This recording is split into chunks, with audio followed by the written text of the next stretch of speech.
G'day Stars Mill, welcome to Coach's Corner, the segment where we interview Stars Mill coaches. Today I'm here with head football coach, Coach Phillips. How are you today, Coach? Doing great. How about yourself? I'm doing very good, thanks for asking. So, first I want to ask, coming off of last year's season, how do you start from there to here? Well, we got a lot of experienced players back. We got 17 starters back, so it's funny to compare it from the season before. We were brand new, had 17 brand new guys. Now we got 17 guys that are veteran players, so it's a little less hectic because they know our schemes, they know our system, they know our expectations, they know the culture of the program. So it's a pretty good situation. We just got to continue to build where we left off from last season.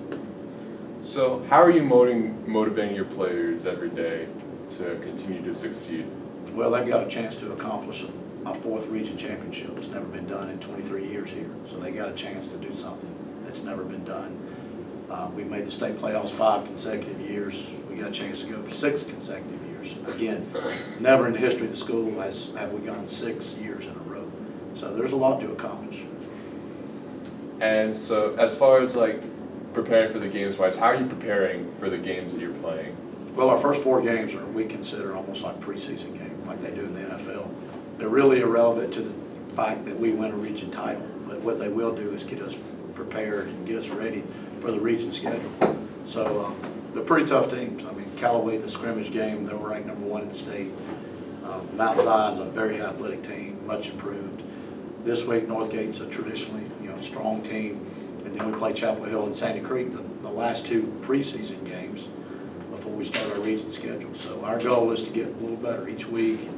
We got a few new players. We got a couple of 9th graders that are actually rolling in, getting to play some. And we're battling an injury right now. Jeff Tiller's out, our starting center's out. So we hope to create some depth, and we hope to get some confidence. And it's always our goal to win.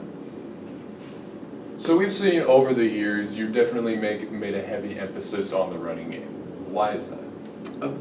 The kids at this school, that's how they're successful. It's like Army and Navy and Air Force. The military, we have military type players here, and they're very smart. They're very disciplined. People don't run the ball much anymore like we do, so it gives us an advantage. If we can execute and we can score some points and have some stops here and there, we got a real good chance to win, and that's how we win around here. And so let's talk about some of the key players on both sides of the ball. First, tell me who are some of the best players you see on the offense? Well, our offensive line is back from last year. Tiller, like I say, is hurt right now, but you've got Cole Sanders and Jackson Vi and Joe Rampy and Bryce Hargrove. You got a lot of good players that contribute. And then in the backfield, of course, you got Hunter Lawson, who's a 2-year starter. Kalen Sims is a 3-year starter. Ben Body's our B-back now. Carson Kalen is our wing, who's a 2-year starter. Malachi Townsend on the edge is a very skilled receiver.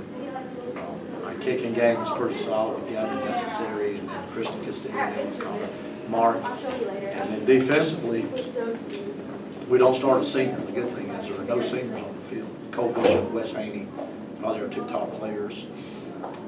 Carter Curtis, Logan Prince, Paris Smelthofer. Our 2 corners are young guys. William Yarbrough's a 9th grader. Sebastian Cherry, who's a 9th grader, rolling in. Jonathan Heigl is one of our corners. Just good, solid players who do what they're supposed to do. So definitely we got some strong guys, but who do you think is going to break out this year? Well, we moved Wes Haney to Mike linebacker, and based on the first game, he had a great first game, but I expect him to get better and better. So what are some of the games this year that kind of has you worried, or just some of the tougher games you have on the schedule? Well, if you're looking at our region schedule, Griffin is always very, very athletic. They have a brand new coaching staff, just a lot of recruitable players. And then if you look at our non-region schedule, you've got Chapel Hill and Sandy Creek that are just, Sandy Creek's ranked #1 or 2, depending on the poll in the state. Good thing is they're not in our region, they're not in our class. It's just a county rival game, and you like to win it, but they're very good. And then Riverdale's much improved, and I'm sure McIntosh and Whitewater are going to be coming after us because we've beaten them pretty good for the last few years. Finally, what are we going to expect from the team this year? Well, I expect us to win a region title. I really do. I know our coaches do and our players do. And we're going to do everything we can to do that. And last year we got knocked off for I think the second time in school history. We got knocked off in the first round of state playoffs. A game that if we play that game 10 times, we win 9 of them. It was just that night that everything went backwards on us. You know, we expect to go 2, 3, 4 rounds deep in the playoffs. That's always our goal. And there you have it, folks. That's all we got for now. If you want to see the football team compete next, you can go to Northgate at 7:30 on Friday to watch their team play. From Coach Phillips and the amazing Becca Algoss behind the camera, I'm Daniel Stackhouse. Cheers, fellas. Go Panthers!